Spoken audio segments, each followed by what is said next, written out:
This is Agent Provocateur with Allan Walsh and Adam Wylde.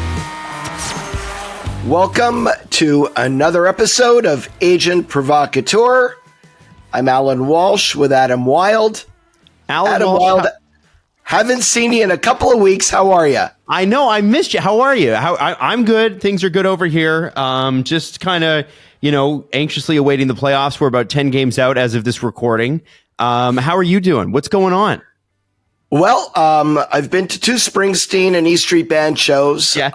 Went to Vegas for the Friday night show. It was incredible, and stayed in the same hotel as Bruce and the band, and got to visit and hang out with several members of the band Friday and Saturday, and came back to LA and then drove to San Diego for Monday's show, which was another spectacular concert. So I'm actually a little bit a little bit under the weather today. No kidding. Throat's a little rough. Sinuses are a little rough. But I wanted to put down another episode and check in with the AP and put something out, because I'm actually heading to Europe tomorrow. So here we are. You and I have talked about a couple of topics to discuss together. Yes, we have. Yeah. So let me begin by asking how you're doing, and then let's jump into it. Well, I'm A-okay. I'm ready to go. I think I've got my 5-year-old's doing good, so I'm good. I think that's really all I'm worried about these days. But Allan, I want to talk to you about something you actually tweeted earlier today, because every July 1st is Bobby Bonilla Day, and even though it's free agency, you still find time to tweet Happy Bobby Bonilla Day. And if anybody doesn't know what Bobby Bonilla Day is, it's a day where Bobby Bonilla gets paid $1.193 million as a part of a buyout deal. This buyout deal started in 2011, and it goes till 2035. It's very famous in some sports circles, and one of potentially the best buyouts of all time. Something you tweeted today that I found really, really interesting, and this kind of speaks to how weird baseball contracts are, is that Bobby Bonilla has a second deferred contract with the Baltimore Orioles for another $500,000 every year from 2004 until 2029. So Bobby Bonilla, who hasn't played in the major leagues since, it's got to be close to 20 years, is still making close to $1.5 million or just over every single year from two major league ball clubs. And you went out and talked to his agent with Pierre-Marc Bouchard and Pascal Dupuis. And I just kind of wanted to know what that dinner was like and what kind of stories you would have heard from the agent about negotiating that deal. So the Wylde were in LA, and it was many years ago, and I was working with Bobby Bonilla's agents. Bobby, huge hockey fan, wanted to come out for dinner with us. They had called him and said, "Hey, we have a couple of NHL players and an agent that we're working with who we're all going out for dinner tonight. Would you like to come?" And Bobby Bonilla came out with us. It was with Pierre-Marc Bouchard and Pascal Dupuis. And we sat and had a 3-hour dinner the night before a Wild Kings game here in LA. And we actually talked about the deal and how it got negotiated. And I heard about that from the agent side and from Bobby Bo's side. Oh, wow. And let me begin by saying Bobby Bo is the absolute nicest guy in the history of the world. Just a super nice guy. And originally, the amount deferred on that deal was $5.9 million. Okay. And the ultimate payout from the $5.9 million deferral was $30 million. How? It was deferred at 8% compounded, And if you've ever heard Warren Buffett talk about the power of compound interest, which are, as he says, his two favorite words in the English language, compound interest, it is incredible how fast money will grow at 8% compounded annually. And Bobby Bo actually received a fairly sizable salary. And the $5.9 million deferral was not an astronomical amount.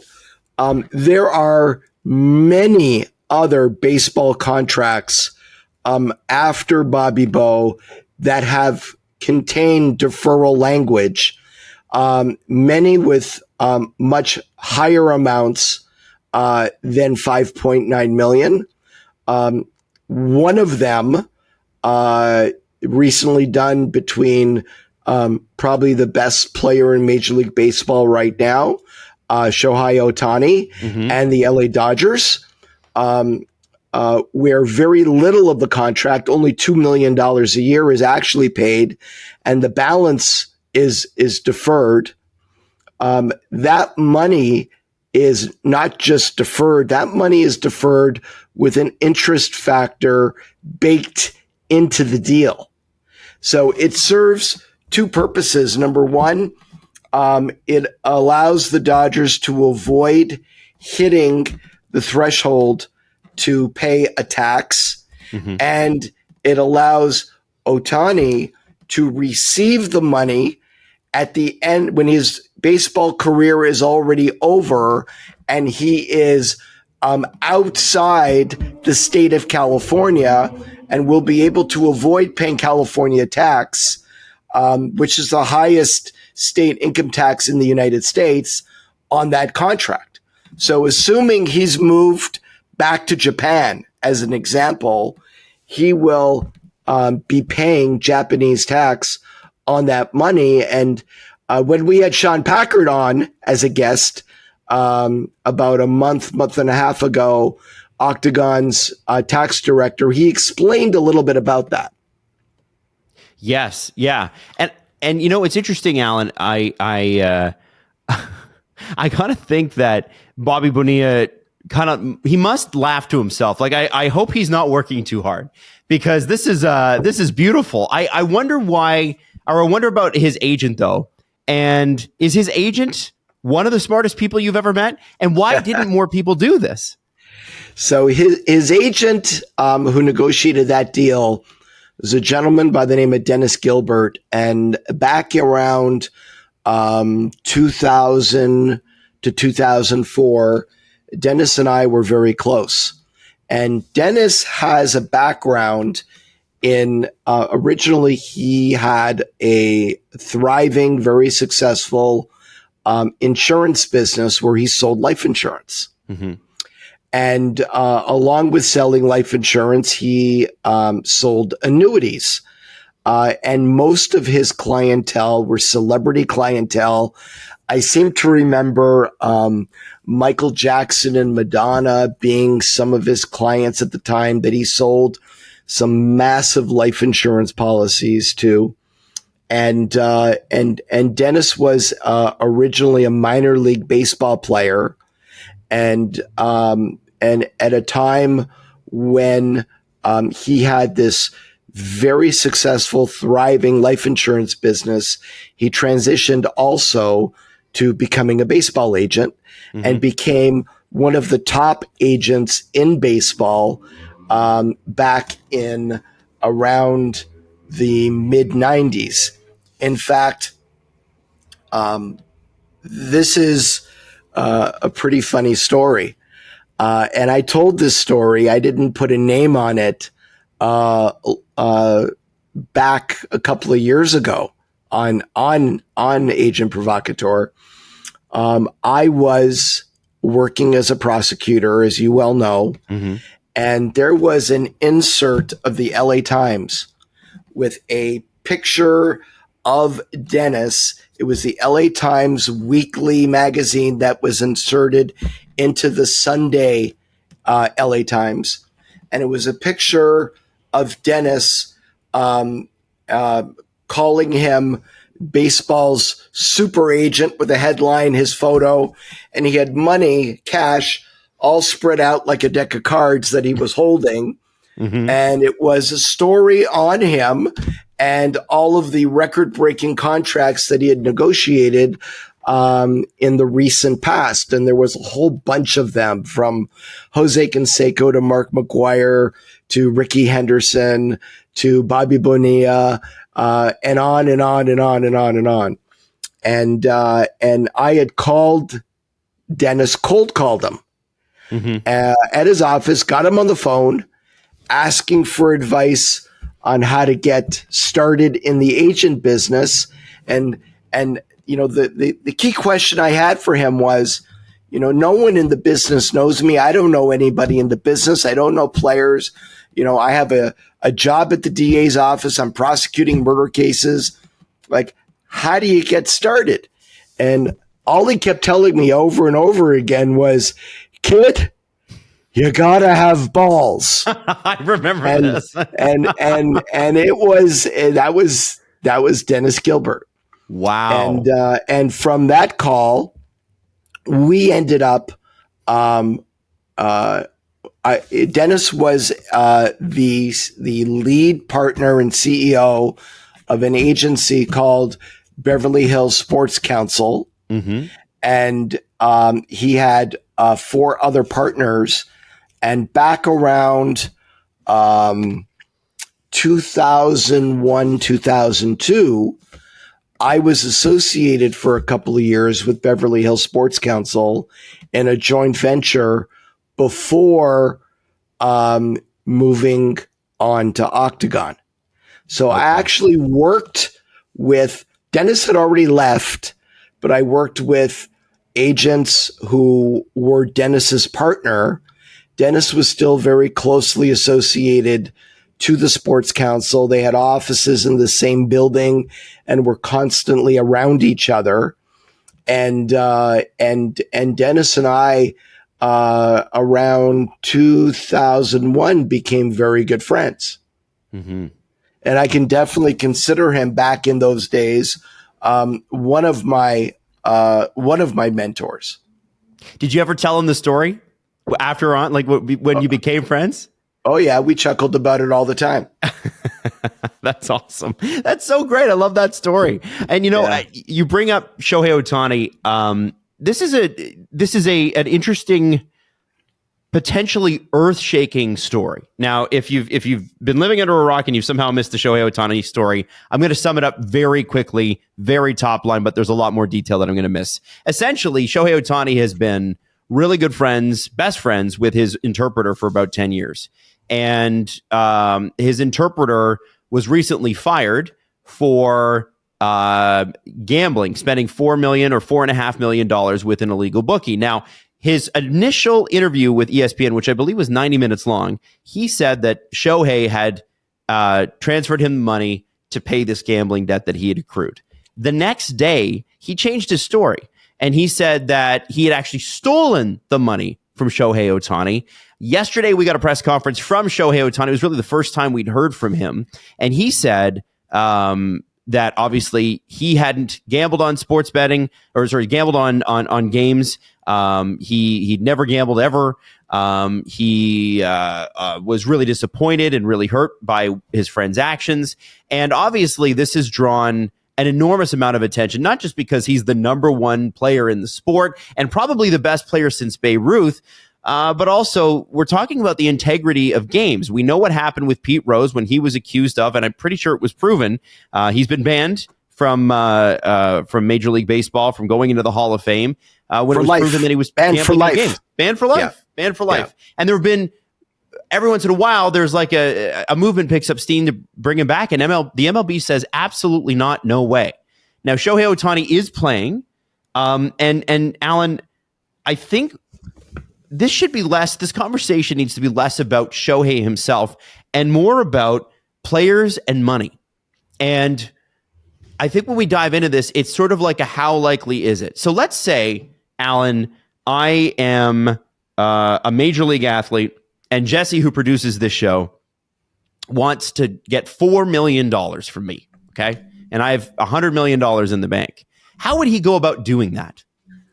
So I want to begin by saying I don't have any inside knowledge or facts regarding Shohei's situation, but it is a potentially explosive and devastating story for MLB for this very reason. Mm-hmm. Over the last year, the regional sports networks, Diamond Sports, has imploded. And there has been significant lost revenue in baseball. That revenue has been replenished and some by sports betting that MLB is actively involved in with their betting partners. Mm-hmm. So even more than I would say ever before, the integrity of the game, given that MLB is heavily involved now in the sports betting world, and that revenue is so critical in replacing the lost revenue from the RSNs, they need to ensure there has been no illegal activity, mm-hmm. and they need to ensure there has been no betting on baseball. Having said that, and again, I have no information, I have no knowledge about that situation particularly, so I can't comment on it at all.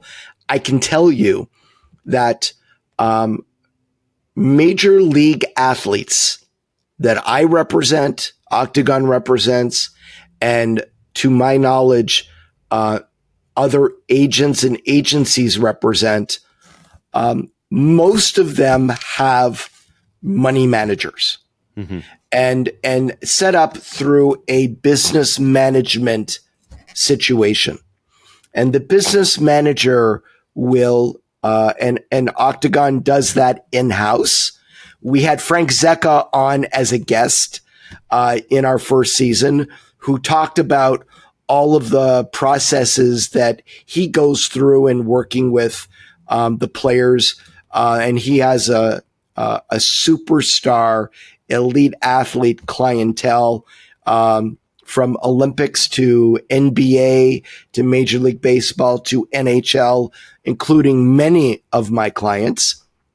The business management group will set up all the bank accounts, credit cards, pay bills, and then a certain amount of money usually it's on a monthly basis, will be wired out of the master account into an investment account and then be invested, whether it's in equities or bonds, a blend of that's the money managers who handle the decision on how that money gets allocated and diversified across all the different investments that are available.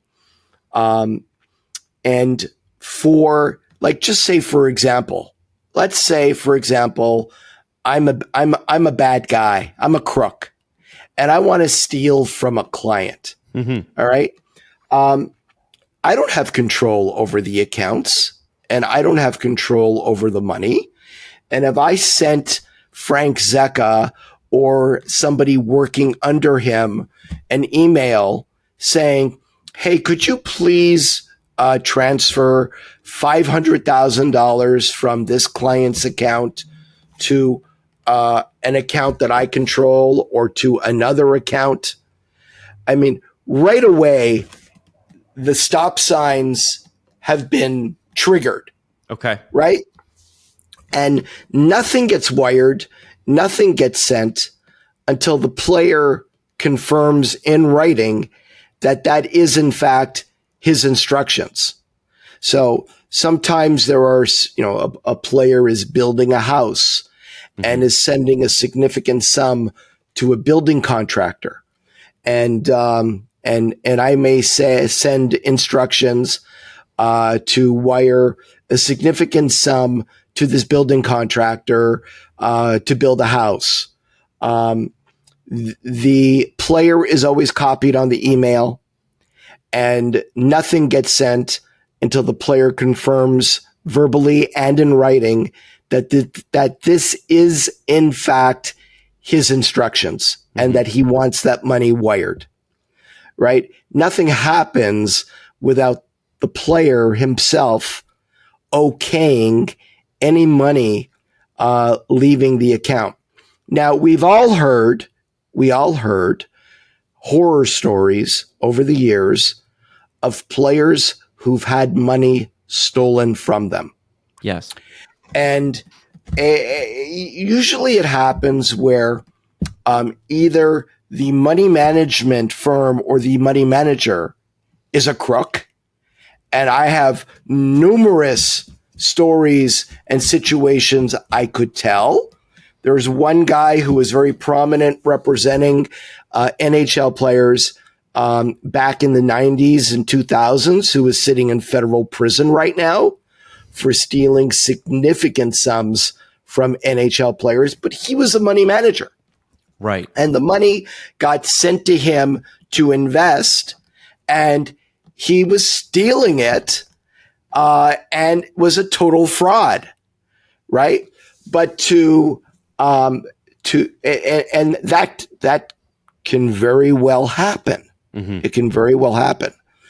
But assuming the money manager, and I don't see any allegations of the money managers being involved in criminal activity, an elite athlete with large sums of money, millions of dollars, I would assume is with a fairly reputable, large money business management firm, whether it's Morgan Stanley or Goldman Sachs or Octagon Financial and some of the other very substantial business management firms that are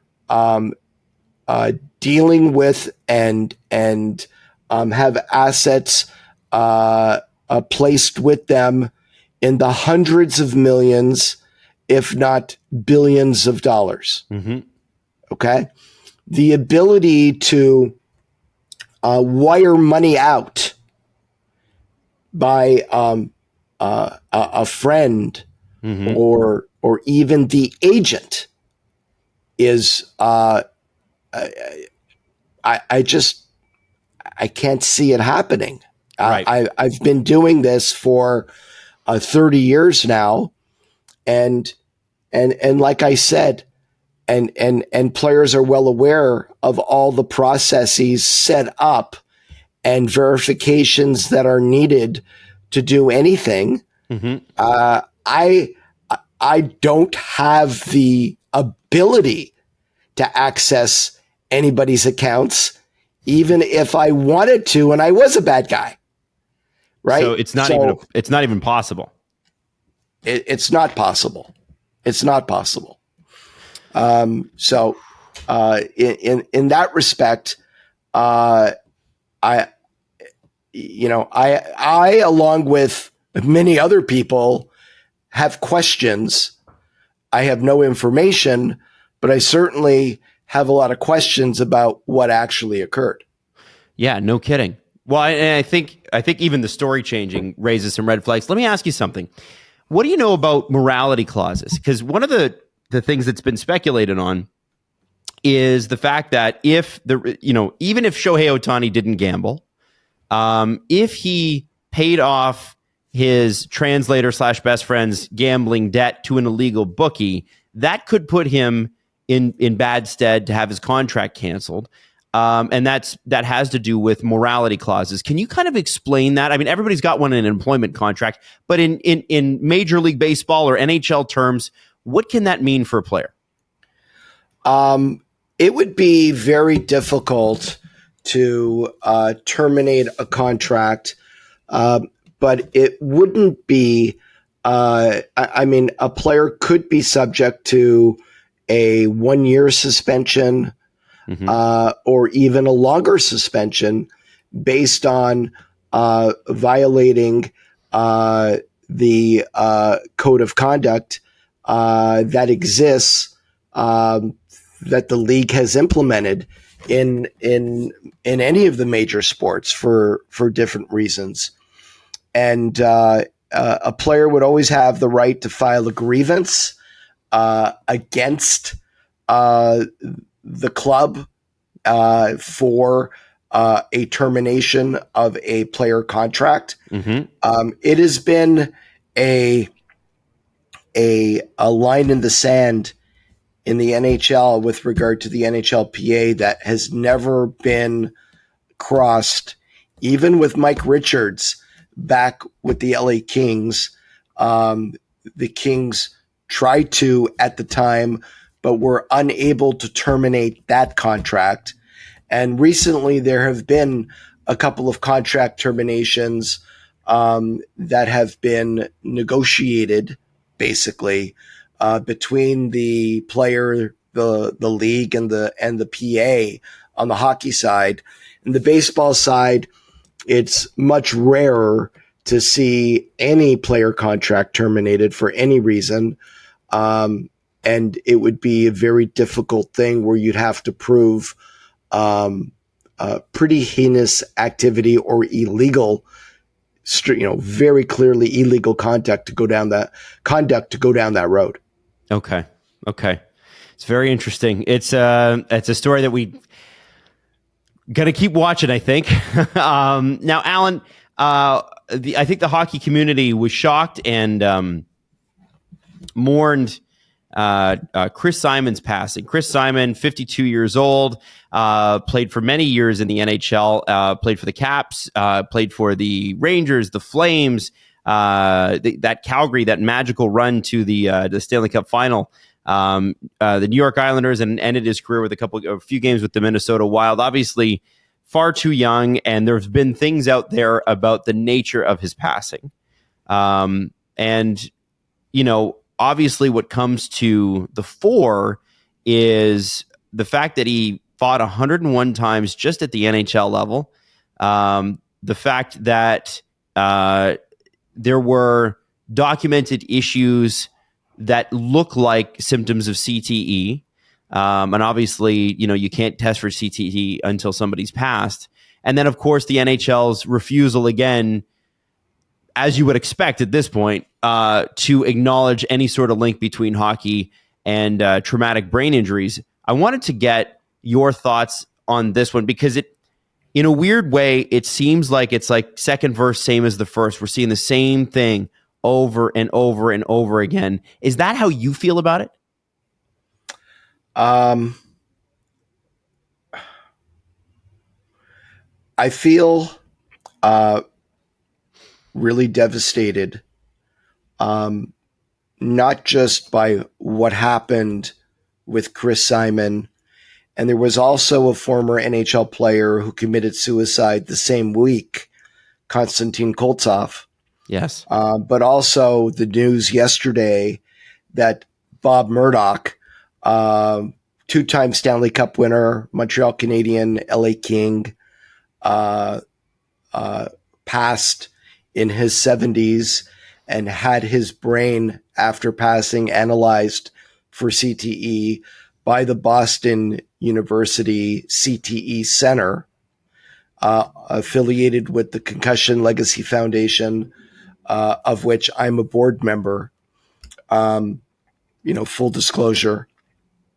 I am just personally really devastated by the news and equally outraged by the response of Gary Bettman and Bill Daly at the NHL GM meetings last week. Bill Daly basically said, with regard to CTE, well, the science still isn't there. And lacking. And I think he said lacking. And it's bullshit. It's bullshit. And Gary said, well, with regard to Chris Simon, he said a lot of very nice things about the man, and then said, we're going to wait for the medical experts and what they have to say about this.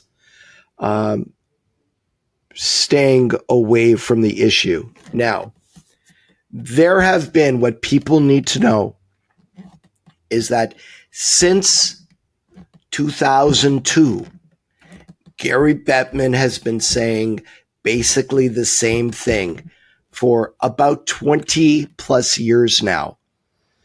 The science of CTE is not at the point where you can establish he always uses this word, a definitive or a conclusive link between repetitive head trauma and the onset or existence of CTE.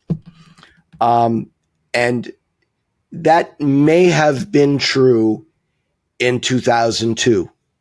But in the interim, there have been numerous studies which the NHL has not participated in or funded at all in any way. Just imagine the hypocrisy of saying, we need more studies. There are 750 players in the NHL. There are 4,000 living retired players in the NHL. We need more studies, but what he's not saying, but what he actually, they're not willing to invest at all. No. Or fund any studies to help reach the conclusions that he doesn't want reached. Right. Mm-hmm. So to me, that's the ultimate level of hypocrisy. And there was a definitive study published in 2022 that found definitively that there is a causal link between repetitive head impacts and CTE. Mm-hmm. There is still a lot we don't know. But let's look at this for a second.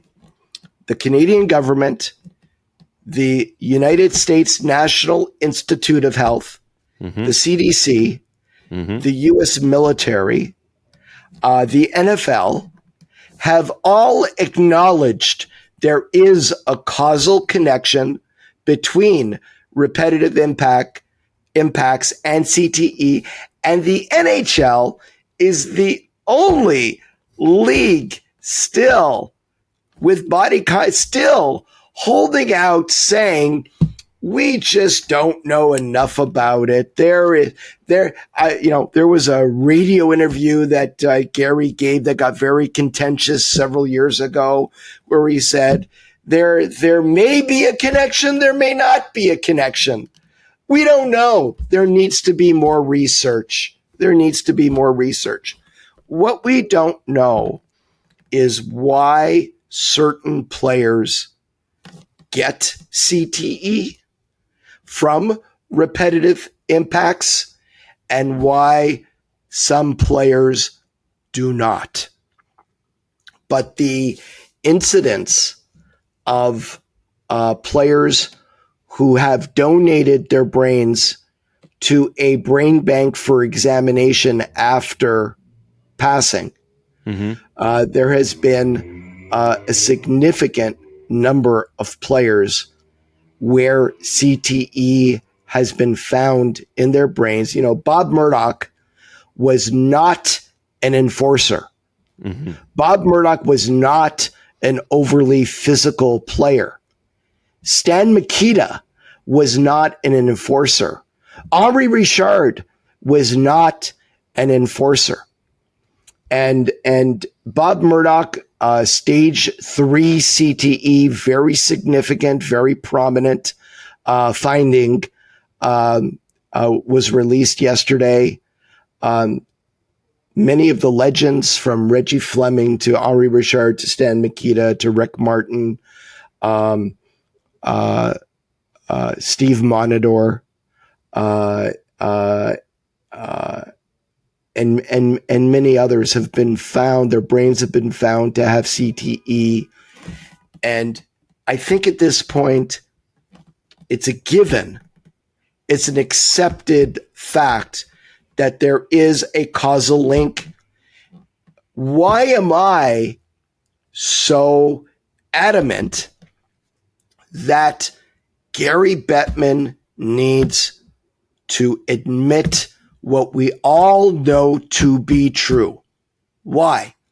Because only when we get past an admission that there is a link can we all go to the next level of figuring out how to make the game safer and how to reduce this going forward.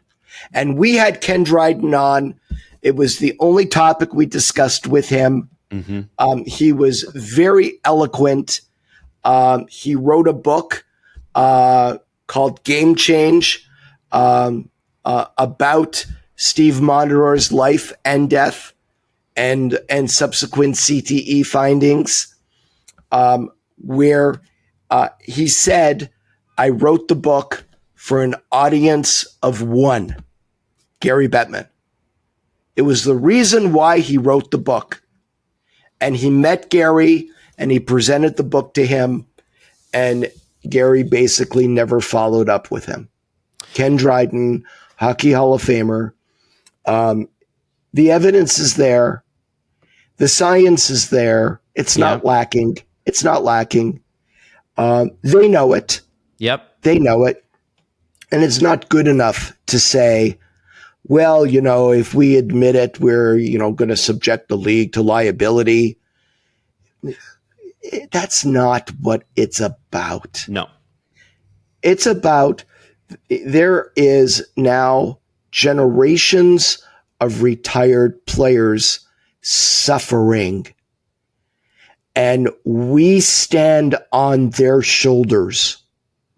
We stand on, they are the ones who built this game, and we owe it to them now to see to it that from here on out into the future, not only are these players properly cared for and given the resources they need, okay, based on the sacrifices they made, but for all the players playing today, for all the players playing minor hockey, youth hockey, high school, college hockey, we owe it to them as well. We owe it to them. And that's where my passion comes from. No question. And Allan, I think we're past the point of expecting Gary Bettman to come out with this on his own, right? Like, I don't expect him to ever come out and say, yeah, you know what? We haven't admitted it, but now we're going to. So my question to you would be, if that's the case, then you have to find something that may compel him to do that.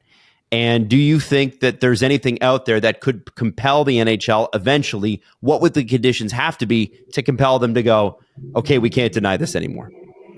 Well, I think the players, the mainstream media, the hockey media, agents, and fans, all joining together and demanding that Gary either admit the causal link, which we all know to be true, or let's get rid of him. Yeah. Let's get rid of him.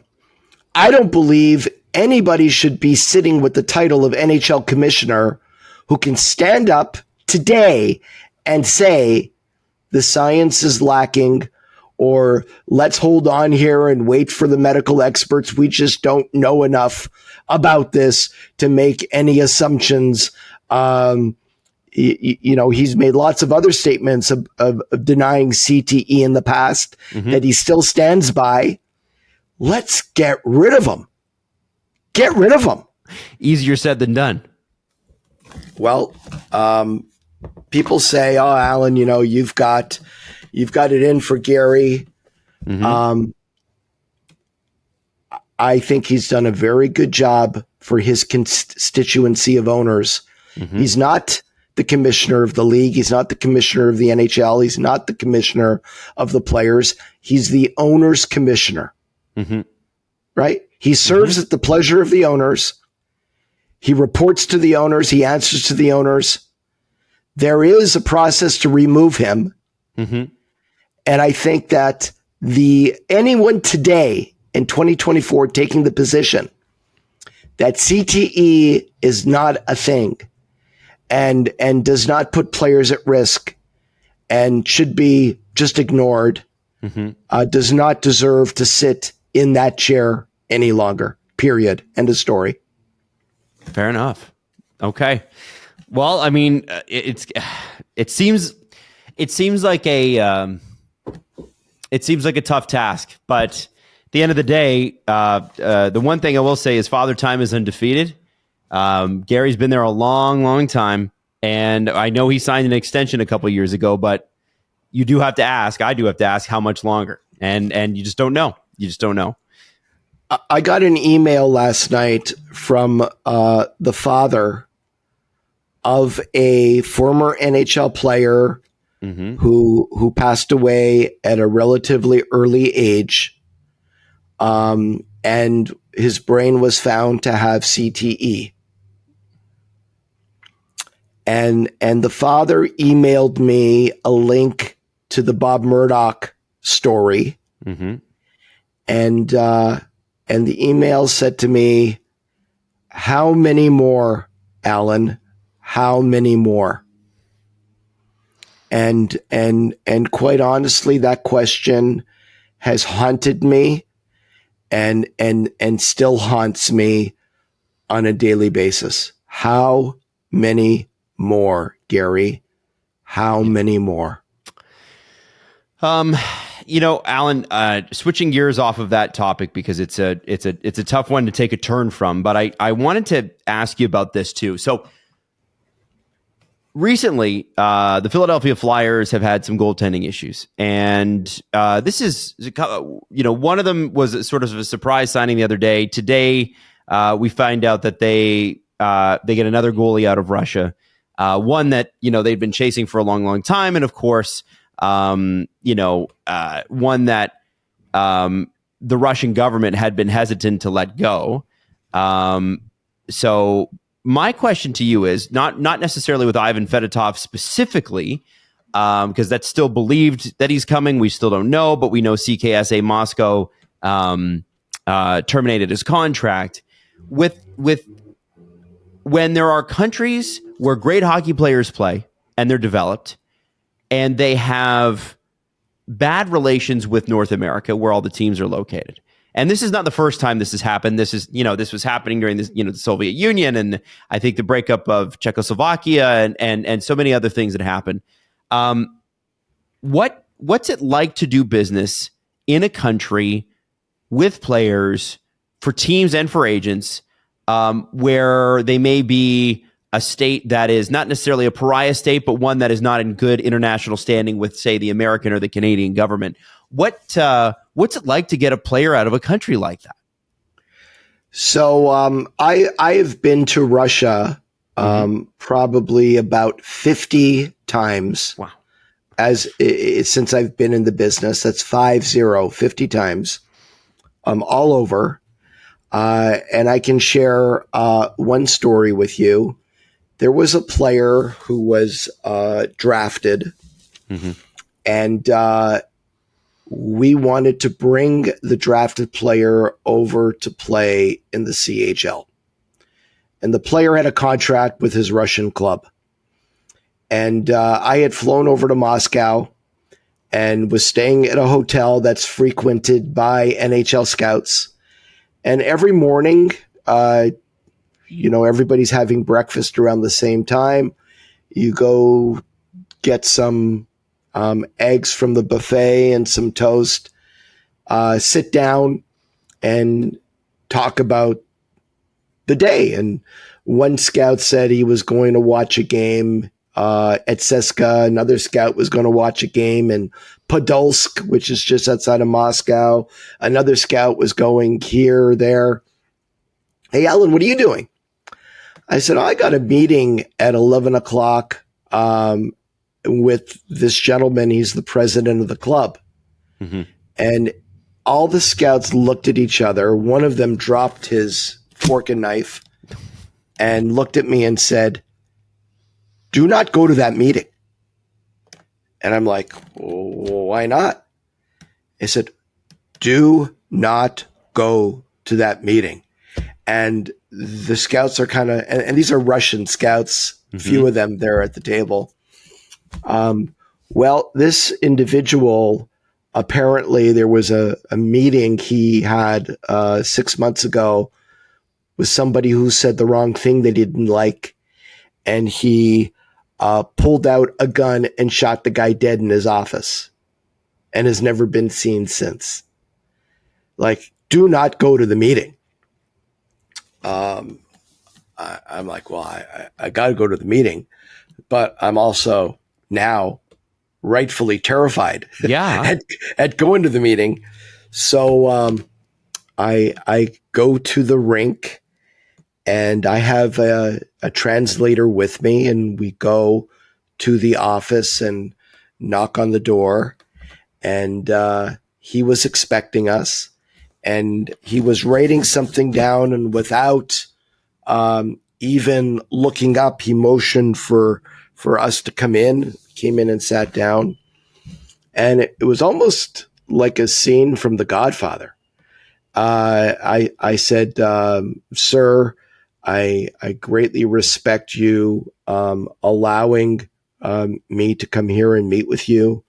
Thank you very much for your valuable time. We represent this player who is drafted by this club. He would like to come play in the Canadian Hockey League. Anything that happens will be only done with your permission and only your permission. Nobody will go anywhere without, you specifically agreeing to it, with all respects afforded to you. And there is a contract. We will respect the contract. I'm a lawyer, and he looks up and he's listening to me now.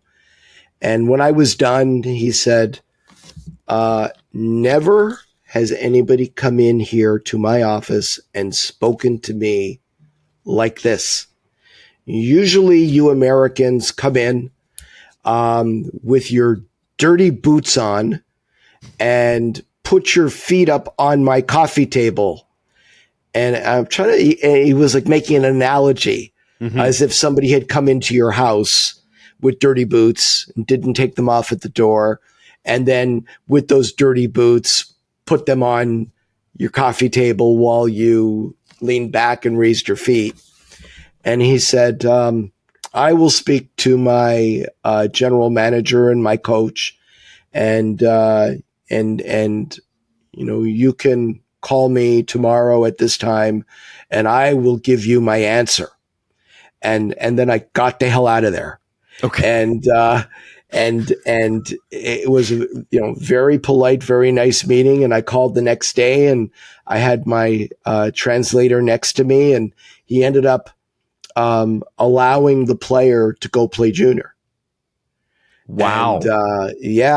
And, And so that was one story, one experience. Another one was I was one time watching a game at Krylia Sovietov, which is Soviet wings.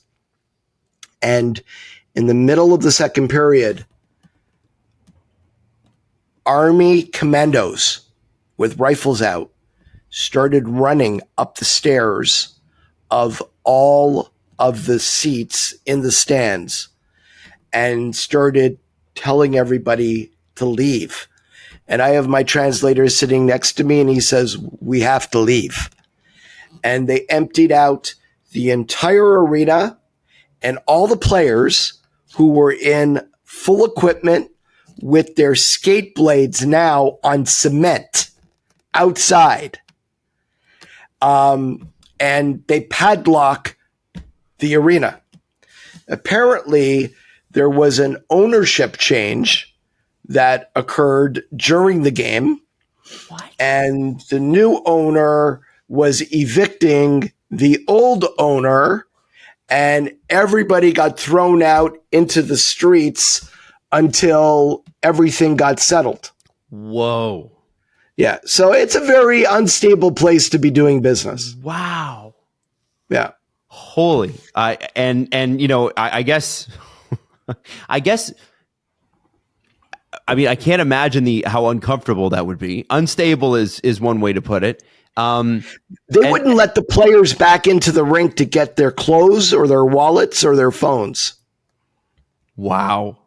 That building was shut down tight with military people standing in front of the doors with rifles. That is crazy. That's crazy. Yeah. Wow. Okay, so it's not easy then, is what we're saying. Not easy. No, it's not. Yeah, and then there's an understandable hesitancy knowing that you know, general managers are like, well, is there somebody else other than the Russian guy right now? And you know what the thing is that people are always going to defer to talent and figure the rest out later. It seems like the Flyers have. Allan, you know, before I let you go, I just want to ask you this: we're about 10 games out from the playoffs. Yep. What's the thing right now as an agent that you are most excited about? Well, as somebody who has been, you know, working with players all through the year, mm-hmm. This is when the games get particularly meaningful and have great bearing on the standings. So, a Detroit-Washington game is like a playoff game. Yes. We just had one a couple days ago. The intensity of the games have picked up at all levels, not just the NHL, but American League, junior. There, you know, junior league. There's playoffs starting. College hockey. There's playoffs going on right now. In Europe, there's first division. The highest leagues are in their playoffs. So that's always a fun time of year. And I think now we're close enough to the draft where, you know, in just a few months, we've got the draft happening. And this year it's in Vegas at the Sphere. So I think that's going to be a great event. And it's something that I'm really excited about and looking forward to. And you know, we're going to have the World Championships played in Czech Republic this year. Mm-hmm. The men's World Championships. That is something that's going to be a great tournament with some awesome players in there. And we've got in April the under-18 World Championships coming up that are going to be played. So all in all, this is a great time of year for some intense hockey at all levels. And it's probably between the months of April 1 and the end of June, one of the most exciting periods of the season. And then boom, right after the draft, you've got unrestricted free agency, arbitration filing dates. It's fasten your seatbelt time. Could there be some noted Allan Walsh clients at the World Championships? There could very well be. Okay. Okay. All right. Allan, thank you so much. I hope that you enjoy your trip. And I hope that you feel better, because I know listen, too much Bruce Springsteen sometimes catches up with you. Yeah. The patient will live. The patient will live. And looking forward to getting over to the other side and of the pond and spending some time with both my kids. Awesome. And we'll see you when you get back. You got it. This has been Agent Provocateur with Allan Walsh and Adam Wylde. Follow Allan Walsh on Twitter @WalshA. Subscribe wherever you get your podcasts by searching Agent Provocateur and hitting the subscribe button. YouTube.com/SDPN.